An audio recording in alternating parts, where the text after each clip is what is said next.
So, big local Major League Baseball news. Is it big? Or is it? Well, you knew this was coming. It wasn't going to, Well, I don't know if you knew it was coming, but I think that... Well, it had already happened. It was just an expansion. It was an expansion pack. No, I know, but, I mean, they could have easily voted it down. I mean, there were a lot of people against it. Yeah. It's just, it was kind of thought that it's a no-brainer to vote through. Yeah. But I think the kind of the trepidation was if this did not get through and this failed... You were kind of done.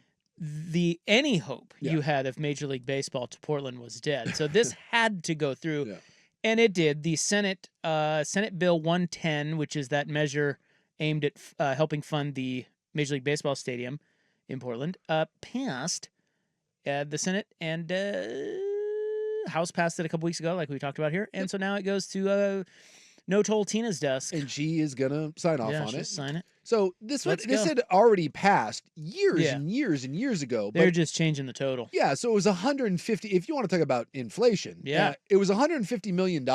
Yeah, all those years ago when this came about. And if you don't know, so this is basically going to tax mainly the jock tax. So when people come to Oregon, California has one of these. A lot of states do. So you will tax the player's salary when he comes to play in Oregon. So that's where the majority of this comes from. People do this all the time. People do it with hotels around stadiums. People do it on ticket prices. So basically, they raise money on taxes without it having to burden the people that live and work around the stadium. So this took it from $150 million and bumped it up to $800 million. So it's the exact same bill. It just expanded the monies. So it's akin to Suke's house being worth $150,000 back in 2003. Yeah. And now being worth $800,000. Yeah. But it's, look, to a team that is going to have to come in here and spend, it sounds like $2 billion on an expansion fee. And Suke's house is worth way more than that. Yeah. I'm told by Zillow it's millions. It's a mansion. And then, build another, I mean, it's several billion. By the time you get on paying expansion fees, you're assuming the stadium's going to be $2 billion. Whatever the red tail project that you're going to build out there to try to get some of this money back with housing and restaurants and, urban development. I mean, you are in this for billions of dollars. So $800 million to the private folks, the Portland Diamond Project, and eventually the owner who is going to, come out and eventually announce if they get a team. Look, $800 million is it's a nice little thank you. Please spend $3 billion to build your team and stadium here.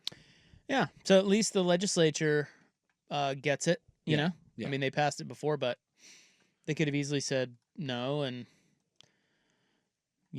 questioned, well, who's going to, like, if $800 million, will that cover it? And if it doesn't, who pays for it? I mean, there's a lot of questions out there. It's not the end all to be all. It's just, I guess we got to give a little credit to the Oregon legislature, don't we? Yes. They're at least not standing in the way yet. I would hope to God that at some point someone there is going to start looking at this and saying, how unfriendly can we be towards businesses before we look around and realize that 100%.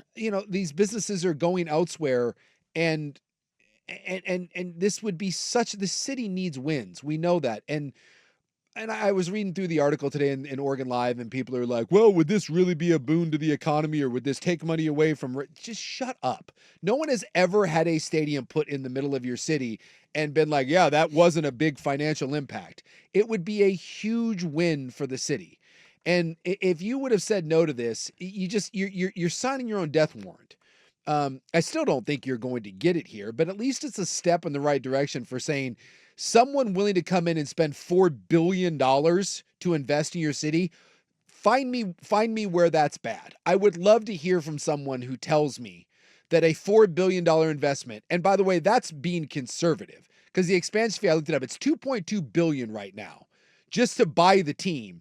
And then at least $2 billion to build the stadium, and then whatever you're building in around it. And like I said, out at Red Tail. How is that bad? How is that bad for anyone? So I misspoke. The Senate passed it first. 24-5 was that vote. Yeah. That was on April 17th. The House just passed it today. Or what is today? Yeah, Tuesday. Yeah. 46-6. So in all, it goes 90 to 11 in favor. Yeah. So not many detractors. No, because I think we're starting to realize that this city is in the process of turning it around, and you can't do anything at this point to push it back. You've got to move it forward, and you're just not going to find anything that's going to dump this kind of money. Like, what was Phil Knight what was the amount that he was pledging for the, is it the Albina neighborhood? Yeah. What was his was like, right. Was it 400 million?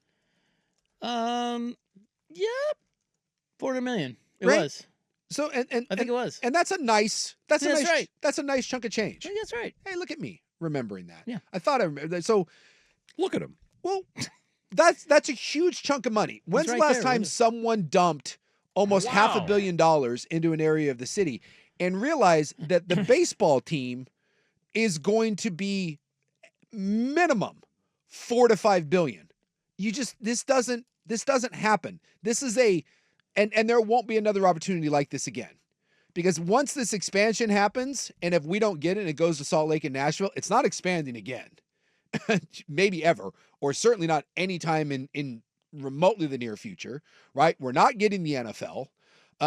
We're not getting the NHL. Like, this is our chance. This is our chance to have several billions of dollars dumped in. And then we get what? 162 games. So you get 80 home games a year. 80 home games of people coming into your city, and tourist dollars coming in with visiting teams and hotels and restaurants and bars.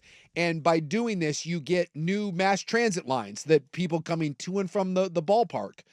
What on earth could we have that would have this kind of economic impact? Go look at the Gaslamp district down in San Diego. Go look at Lodo down in Denver. Go look at what Detroit has done with their downtown entertainment district and all their stadiums.